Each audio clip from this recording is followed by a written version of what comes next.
Today is Friday, May 6th, and today was Big Friday, snatch single, clean and jerk single, and front squat doubles.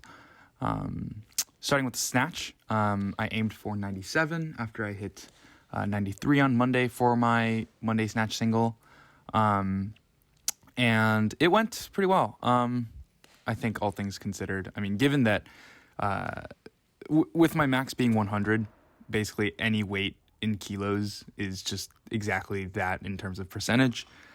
So aiming for 97 was 97%. So given that it's 97% and that consistency at that high of a percentage is usually for most people pretty inconsistent, but particularly so for me, historically, I guess. With that sort of taken into consideration, it was pretty good. I made 2 out of the 5 attempts that I had, and the few attempts I had, I think, were definitely like makeable. It was just a matter of like being able to put the pieces together for the 2 reps that I did complete. But the main issues I had with the snatch, one was an issue I've been having that looks like is exacerbated when the weights get heavier, because it's sort of been a problem but hasn't been too bad over the last few weeks. But today in particular, I felt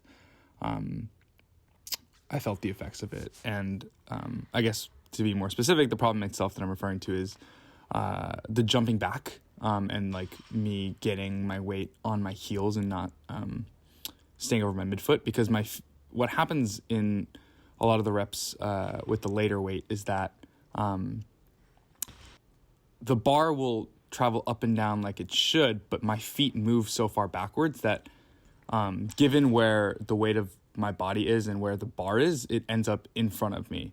And it's definitely, what it feels like is like, oh, I'm cutting my extension short because I'm catching it forward. That must be what it is. But although that's what it feels like, I think what is happening is that I'm jumping too far back. And so the bar ends up feeling like it's forward because it is, when the bar in reality, I guess, is like where it needs to be. I'm just moving too far back.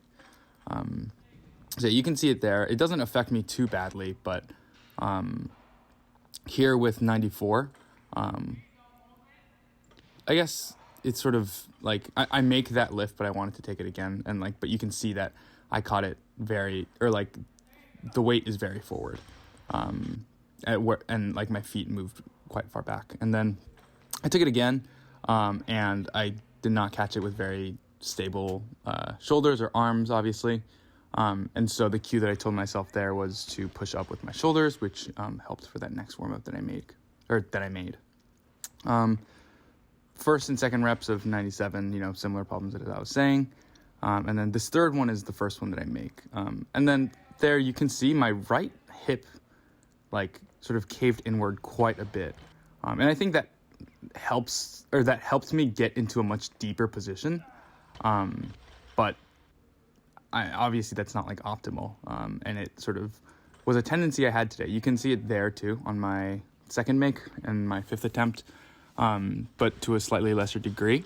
But that maybe not necessarily as big of an issue because it's not necessarily causing me to miss or anything, at least as of yet, but that is something that definitely needs to be addressed. And so that right knee, or my right leg thing, and it my knee caving inwards, that being one of the main problems, and then the second / more bigger problem being the movement backwards. But even with all of that, I made 2 out of 5 attempts, so pretty happy with that, all things considered. And then moved on to clean and jerks, where I aimed for 120 after hitting 115 on Wednesday. And 120 historically has been a pretty challenging number, to 265 in pounds. That's a weight I've struggled with in terms of the jerk, at least for pretty much forever. So it was a little scary approaching this weight. This was also my second attempt, I think, clean and jerk at the meet. And this is also only 5 kilos below my best. So pretty heavy weight for me relative to what I've done in the past so far. But one thing I was thinking today was that, wow, I'm just able to clean and jerk 120, or even try to go for 120 again, which made me sort of realize how far I've come since like my injury, and that like I'm like back to normal now, pretty much.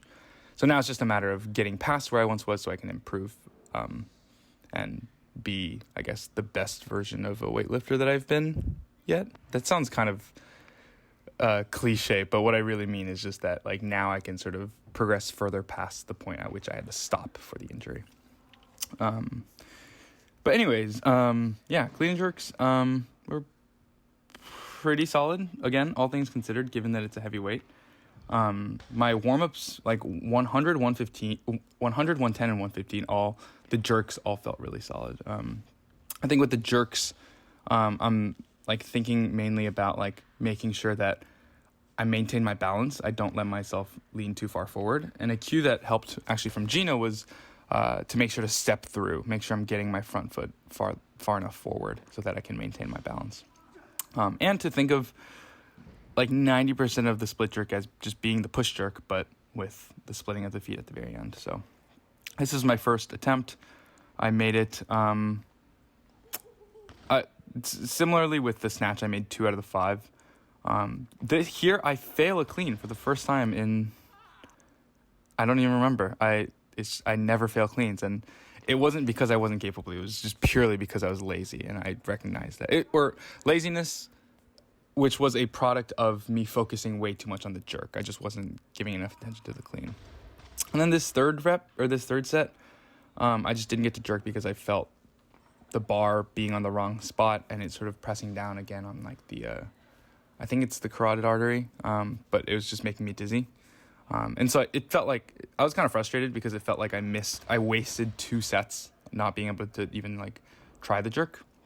And then that 4th set, the jerk, I just didn't like split far out enough and like push up enough. And so got everything sort of cleaned back up for the 5th set, which I think was the best one in terms of overall balance of the jerk. It's just I did a little bit of dancing to like settle it, which is kind of funny. But I guess it's good though that I like practice that so that if it were to happen at the meet, I can sort of, not panic and just, allow myself to like find my footing and recover.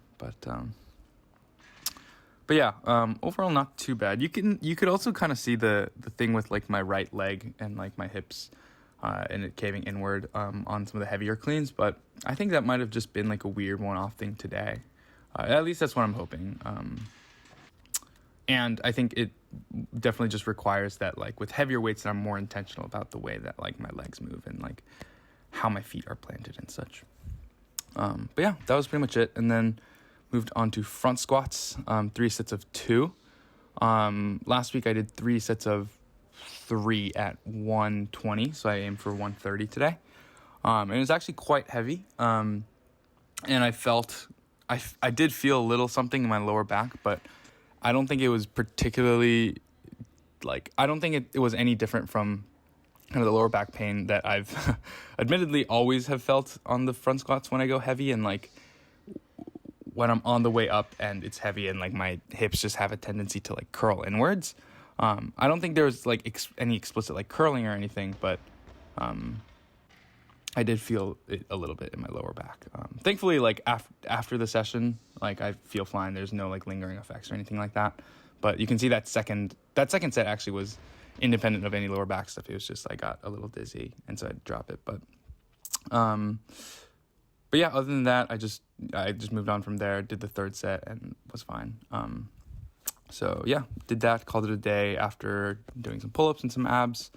Yeah, that was it.